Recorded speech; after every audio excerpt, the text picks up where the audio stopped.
Assalamualaikum warahmatullahi wabarakatuh. Selamat pagi teman-teman. Kali ini kami dari tim BK akan memberikan layanan mengenai bagaimana cara berkomunikasi di tempat PKL. Sebelumnya jangan lupa absen dengan format nama, kelas, dan jurusan diketik di kolom komentar ya. Nah, pertama-tama kita harus memahami dulu pengertian dari komunikasi.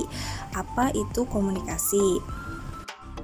Teman-teman, komunikasi adalah secara etimologis berasal dari bahasa Latin communicare yang artinya menyampaikan. Dari arti kata tersebut, komunikasi adalah suatu aktivitas penyampaian informasi, baik itu pesan, ide, dan gagasan dari satu pihak ke pihak lainnya yang dilakukan secara langsung maupun tidak langsung.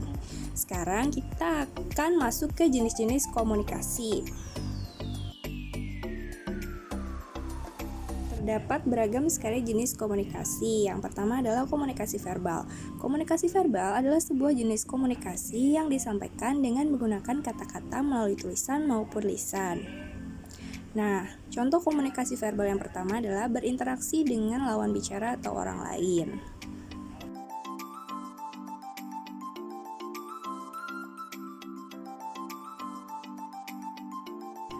Contoh komunikasi verbal yang kedua adalah membaca sesuatu seperti majalah, buku, dan surat kabar.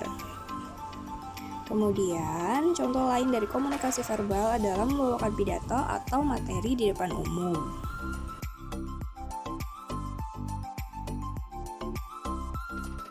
Setelah kita memahami apa itu komunikasi verbal, sekarang kita memasuki ke jenis komunikasi yang lain, yaitu komunikasi nonverbal.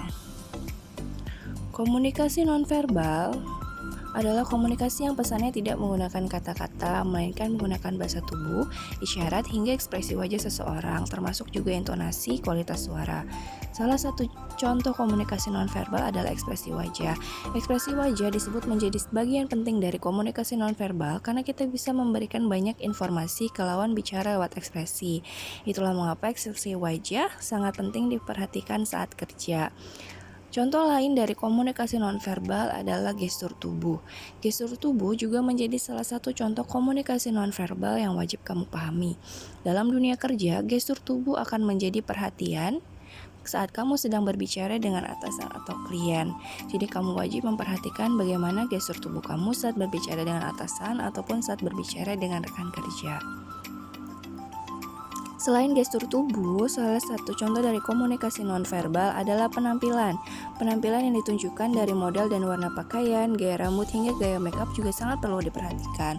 Misal saat kamu akan melakukan tes interview kerja, tentunya penampilanmu juga akan dinilai oleh para recruiter.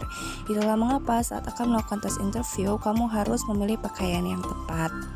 Sekarang kita akan masuk ke bagaimana cara berkomunikasi yang baik di tempat kerja atau PKL. Yang pertama yang kamu harus perhatikan adalah kamu harus selalu siap sedia. Salah satu cara termudah untuk memiliki komunikasi yang baik di tempat kerja adalah selalu siap sedia. Hal ini berarti kamu siap untuk diajak bicara atau bekerja. Hal ini akan menciptakan suasana kerja yang nyaman. Kemudian yang kedua adalah bersahabat. Jadilah orang yang bersahabat pada rekan-rekan kerja Anda. Milikilah perilaku yang positif dan peduli kepada orang lain. Ini merupakan salah satu cara untuk membangun komunikasi yang baik secara natural. Kemudian yang ketiga adalah menjadi pendengar yang baik. Komunikasi berarti menjadi pendengar pesan yang baik. Hal ini akan membantu kamu untuk mengerti orang lain dengan lebih jelas. Ketika kamu mengembangkan kemampuan untuk mendengar, kamu akan lebih mudah untuk berkomunikasi dengan orang lain. Kemudian yang keempat adalah sampaikan pesan dengan jelas. Ketika membagikan informasi, pastikan untuk menyampaikannya dengan jelas dan dapat dimengerti. Jangan berbicara dengan bertele-tele dan sulit dipahami. Kemudian berikutnya adalah hati-hati dengan bahasa nonverbal. Ketika kamu berbicara dengan orang lain, perhatikan bahasa nonverbalnya. Bahasa tubuhnya akan menggambarkan pesan tertentu yang sebaiknya kamu tangkap dengan segera. Saat berbicara dengan orang lain, tataplah matanya sehingga kontak mata terjadi. Kemudian berikutnya adalah terbuka terhadap feedback. Terbukalah terhadap umpan balik terhadap pesan yang kamu bicarakan. Apabila ada yang mengkritik atau mengevaluasi, terima dengan terbuka. Kemudian berikutnya adalah berpikiran terbuka. Terima kasih telah menyimak penjelasan dari kami. Sampai jumpa di konten berikutnya. Assalamualaikum warahmatullahi wabarakatuh.